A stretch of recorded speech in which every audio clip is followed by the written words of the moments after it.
Cayce's readings also suggested that we could have an impact on the future. This radical notion was shared by Nostradamus. Edgar Cayce and Nostradamus both shared the belief that the future was malleable, changeable. It's also true that if you're a prophet, you're also a propagandist. You're trying to persuade, often, the future to change. Why would Cayce want the future to be changed, and what cataclysmic prophecies did he make for the third millennium? Edgar Cayce made some extraordinary and spectacular earth change predictions, something that would be catastrophic, probably even beyond what we could imagine. From Nostradamus to the Mayan priests, prophets and prophetic traditions the world over warn of cataclysmic planet changes that will soon be upon us.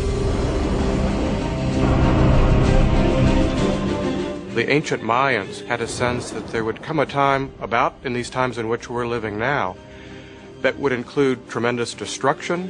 They speak about the day of the withered fruit and the great tempest, things that sound rather scary. The Hopi Indians speak of trees dying and dramatic changes in the weather that will bring in the day of purification.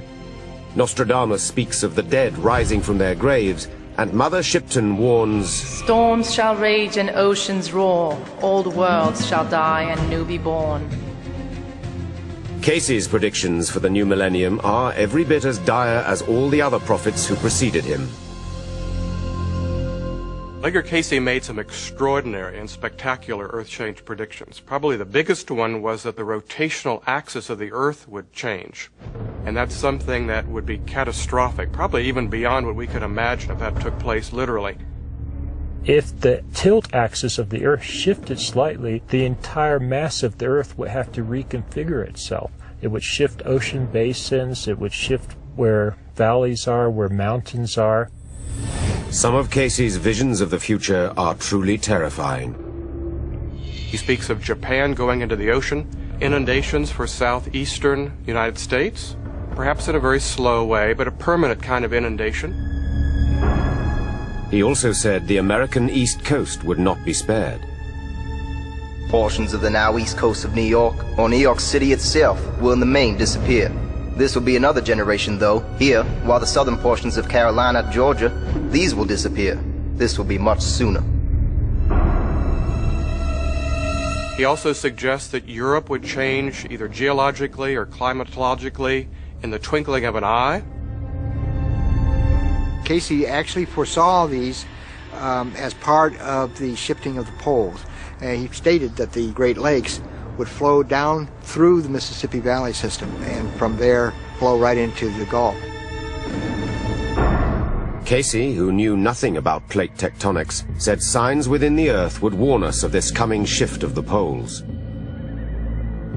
The most dramatic predictions that Edgar Cayce made is that there would be the onset of major earth changes that would escalate in activity from 1958 on through 1998. From that period on, these trends, they would escalate again. Then we would know that the pole shift was coming. There will be the upheavals in the Arctic and in the Antarctic that will make for the eruption of volcanoes in the torrid areas, and this will begin in those periods in 58 to 98. Volcanic activity events are increasing. The torrid zone activity has increased along with general world increase by something like 500% in the last 50 years. Cayce also predicted a surge in violent storms and earthquakes in this period. In the last 10 years, hurricane activity in the Atlantic has been at its highest since records began, and an increasing number of earthquakes are being detected around the globe. In 1999, German researchers measured more than 200 earthquakes in a period of 7 months above the Arctic Circle. Are Cayce, Mother Shipton, Nostradamus, and the Mayan and Hopi Indians before them reading from the same hymn sheet? People from different cultures seem to have been able to tune into a kind of universal mind, that same level that Nostradamus and Edgar Cayce seem to have been able to tune into also. Is the world as we know it about to end? Some disaster with our skies, with our crops, with our rising oceans, they all can basically agree on that. They may emphasize one aspect more than others, but they all share the fact that we are entering a period of evolutionary crisis. So many different prophetic traditions have talked about times of destruction, times of dire cataclysm, death, devastation. More than anything, those predictions are a wake-up call for all of us as individuals, as a nation, as a world, to look at our relationship to the earth, to nature, and to our relationship with each other. As dire as his prophecies concerning the planet appear, Cayce himself believed in living in the present. He also believed, like Nostradamus and other prophets before him, that mankind plays a crucial role in how the future will unfold. In 1939, as Cayce had predicted, a Second World War broke out. And in 1941, as America became entangled in the conflict, more and more people wrote to him or went to him, asking about the fate of loved ones who were fighting abroad. Edgar, in his own readings, was reminded to give not more than 2 a day, one in the morning and one in the afternoon, because each psychic reading was emotionally draining to a system. Well, Edgar Cayce could not say no to people, and that ultimately brought his downfall, because by the summer of 1944 he was giving 7 and 8 readings a day. In September 1944, fatigued and depleted, Edgar Cayce suffered a stroke. He died on the 3rd of January 1945 in Virginia Beach. He was buried in his hometown of Hopkinsville, Kentucky. Outside the cemetery, a bronze plaque stands as a testament to his work. To many people, he was more than a prophet.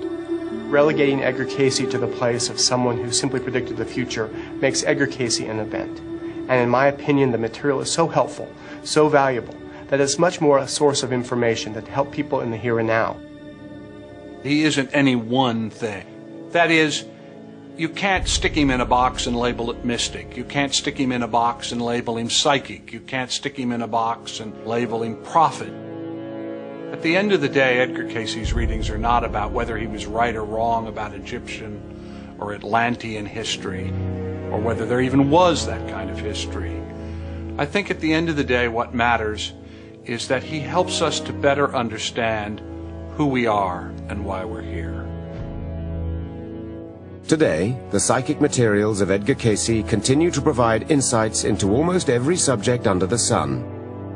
Whatever he did and however he did it, Cayce, like all the great seers before him, left us a vision of what our future could be. Whether or not that future will unfold remains to be seen.